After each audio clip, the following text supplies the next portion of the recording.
네, 다음은 이주형 실장님, 식품안전정보원의 발표 부탁드리겠습니다. 안녕하십니까. 저 식품안전정보원의 이주영입니다. 저는 지금 정부기관에 근무하면서 지금 중앙대 규제과학과에서 겸임교수를 하고 있습니다. 저희 이제 식품업계에서 ESG를 하는 건 매우 중요합니다. 왜냐하면 저희는 이제 중소기업이 전 산업의 70%가 다 식품 쪽이거든요. 그러다 보니까 여러분들이 먹고 마시는 이제 세 끼를 먹고 마시는 생활상에서 ESG가 거의 다 접목되어 있다 보시면 될 것 같습니다. 저희는 그러다 보니까 이제 E나 S에서 좀 일을 저희 많이 하고요. 그리고 업계에서는 사실은 G 분야에서 사실 좀 어려움을 많이 겪고 있는 것 같습니다. 현재는.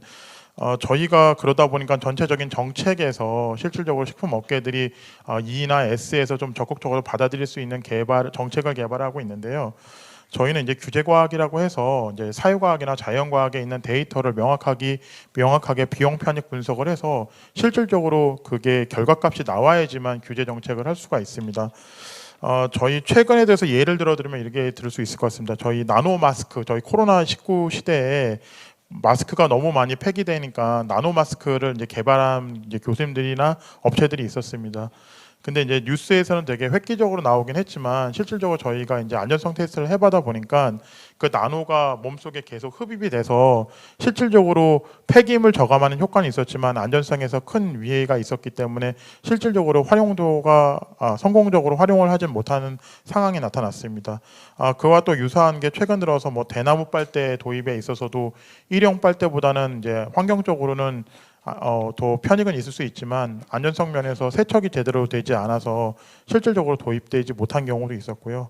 물티슈도 그와 유사한 사례들이 꽤 많습니다. 그래서 실질적으로 저희가 환경을 보존하기 위한 정책을 개발하면서도 저희는 선제적으로 또 안전에 대한 내용들을 해야 되다 보니까 생각보다는 조금 저희 식품업계에서는 좀 까다로운 환경이 이제 만들어지고 있습니다.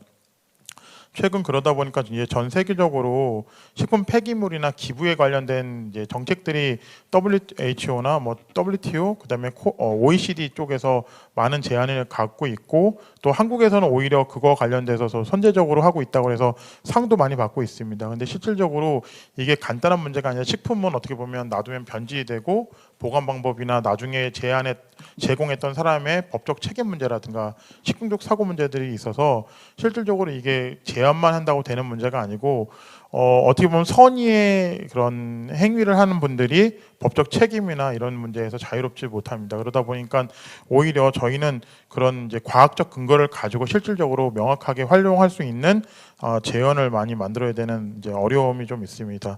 그러다 보니까 저희가 최근 들어서 가장 성공적으로 지금 하고 있는 것들이 저희가 이제 뉴스 보시면 알겠지만 소비기한이라고 해서 예전엔 유통기한이었는데 이제는 소비기한을 찍어서 그것도 저희가 다 과학적으로 식품별로 분석을 해서 기한을 늘린 거거든요. 그래서 소비기한 도입했던 게 있을 거고 최근 들어서는 또 저희가 이제 세포 배양육이라고 해서 소를 사육하려다 보면 이제 탄소 배출이 많이 되지 않습니까? 그래서 저희가 이제 어떻게 보면 실질적으로 예전에 세포를 증식을 해서 그거 자체를 가지고 저희가 스테이크나 아니면 만두에 들어가는 이제 소고기를 대체한다든가 이런 것들을 연구를 하고 있어서 거의 어느 정도 지금 세계적인 수준에 올라와 있습니다. 근데 아까 말씀드린 것 같이 그런 탄소 저감을 할 수 있는 특별한 기술과 산업을 저희가 촉발시키고 있음에도 안전성 담보가 생각보다 어려운 문제고요. 또 소비자들이 그거에 대한 불안감을 갖고 있는 인식이 있어서 인식을 어떻게 보면 전환을 해야지만 이게 환경 문제에도 저희 적극적으로 할 수 있는 상황이 되고 있습니다. 그래서 저희가 지금 이 분야에서는 그 정도로 좀 활약을 하고 있고요. 그다음에 이제 S 관련해서는 식품업계에서는 예정부터 어떻게 보면 수출입을 이제 확산을 해야 되다 보니까 국제적인 이제 안전 기준이 아니라 이제 품질 기준이라고 해서 ISO 기준이 있습니다. ISO 기준이 있는데 거기 ISO 기준에 보면 37,301번 규준이랑 45,001번 규준이 있는데 그것들이 이제 뭐냐면 구체적 사회에서 말하는 조직 구조, 조직에 대한 지배 구조, 모범 간행, 윤리 구조, 지역 사회 기대에 대한 부응이라든가 이런 수출을 하기 위한 ISO 기준들이 있는데 이거를 한 20년 전부터 지켜오고 있어서 S 분야에서는 그래도 수출을 하는 기업들은 어느 정도 그런 이제 페이퍼워크를 하는데 크게 어려움을 겪지는 않고 있습니다. 네, 아까 말씀드린 대로 거버먼트 분야는 실질적으로 어떻게 보면 저희 식품 기업들이 전통 산업에 이제 좀 돼 있다 보니까 좀 생각보다 이제 지배 구조가 옛날 이제 지배 구조가 많이 있습니다. 그래서 사실은 적응하기 어렵기는 하지만 지금 아까 말씀드린 것 같이 그런 위원회들을 이제 만들어가면서 적극적으로 노력을 하고 있고요. 앞으로도 이 분야에도 충분한 성과가 나올 것으로 생각하고 있습니다.